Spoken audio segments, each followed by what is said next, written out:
திருச்சிற்றம்பலம். எல்லாம் வல்ல பரம கருணாமூர்த்தியாகிய விஷாலாட்சி அம்பா சமேத விஸ்வநாத பெருமானுடைய பெருங்கருணையினாலே காசி காண்டத்தை பற்றி நாம் தொடர்ந்து சிந்தித்து வருகின்றோம். அந்த வகையிலே தமிழகத்திலே இருக்கக்கூடிய, அதாவது நவக்கிரகங்களால் பிரதிஷ்டை செய்யப்பட்ட சிவாலயங்கள் நம்முடைய தமிழகத்திலே இருக்கிறது. அதுபோல காசியிலும் 9 நவக்கிரகங்களும் சிவலிங்க பிரதிஷ்டை செய்து சிவபூஜை செய்துள்ளது. அதை நாம் அறிந்து கொள்வது அவசியம். கங்கையிலே நீராடி அந்த கோள்கள் பிரதிஷ்டை செய்த சிவலிங்கத்தை தரிசனம் செய்வது மிகுந்த புண்ணியத்தை தரக்கூடியது. அந்த வகையிலே இன்று முதலிலே சூரிய பகவான் பூஜித்த சிவலிங்கத்தை பற்றி நாம் இன்று அறிந்து கொள்வோம். சூரிய பகவான் பஞ்சகங்கா கட்டத்தில் ஒரு சிவலிங்கத்தையும் பார்வதியினுடைய திருவுருவத்தையும் பிரதிஷ்டை செய்து தவம் புரிந்து வந்தார்.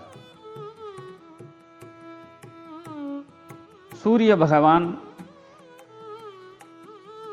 தமிழகத்திலே சிவபூஜை செய்த இடம் சூரியனார் கோவில்.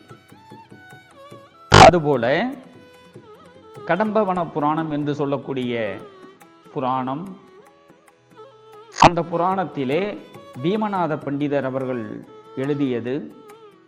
அதிலே எப்படி குறிப்பிடப்படுகிறது என்றால், திருச்சிராப்பள்ளி மலைக்கோட்டை சூரியனுக்கு உரியதாகவும், மதுரையம்பதி மீனாட்சி சொக்கநாத பெருமானுடைய ஆலயம் சந்திர பகவானுக்கு உரியதாகவும், ஆன்மாவிற்கு உரியது கரூராகவும் அந்த புராணத்திலே குறிப்பிடப்படுகிறது. அதுபோல இந்த பஞ்சகங்கா கட்டத்திலே சூரிய பகவான் சிவலிங்கத்தையும் பார்வதி தேவியையும் பிரதிஷ்டை செய்து தவம் புரிந்து வந்தார். சூரிய பகவான் கடுமையாக தவம் செய்ததால் சுற்றுப்புறம் எங்கும் வெப்பம் சூழத் தொடங்கியது.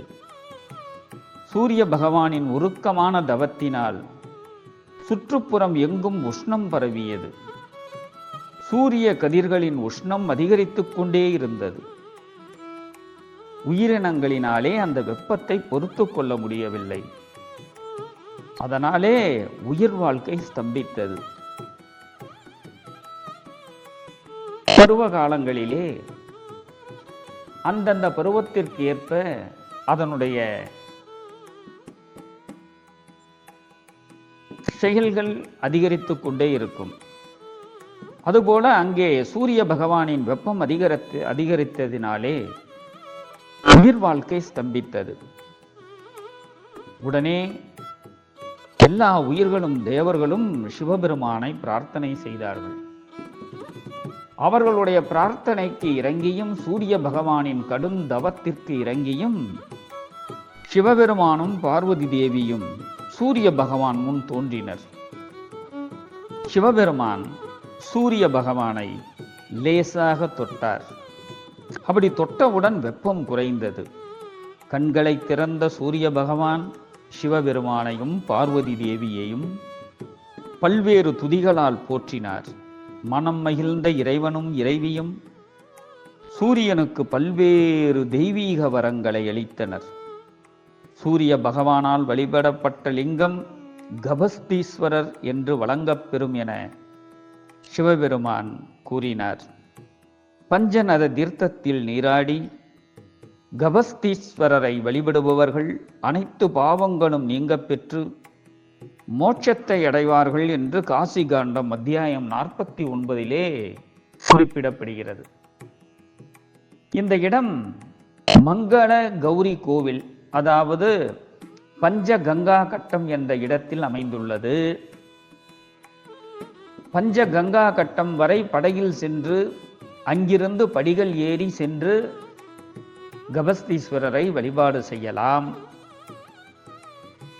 அனைத்து வகையான தோஷங்களையும் நிவர்த்தி செய்யக்கூடிய ஒரு சிவலிங்கம் காசியிலே இந்த கபஸ்தீஸ்வரர் என்கின்ற சிவலிங்கமும் உண்டு.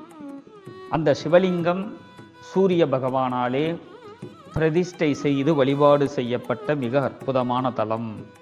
அன்பர்கள் அறிந்து தெரிந்து சென்று வழிபாடு செய்து அனைத்து பலன்களையும் பெறுவோமாக. மேன்மைகுள் சைவநீதி விளங்குக உலகமெல்லாம். திருச்சிற்றம்பலம்.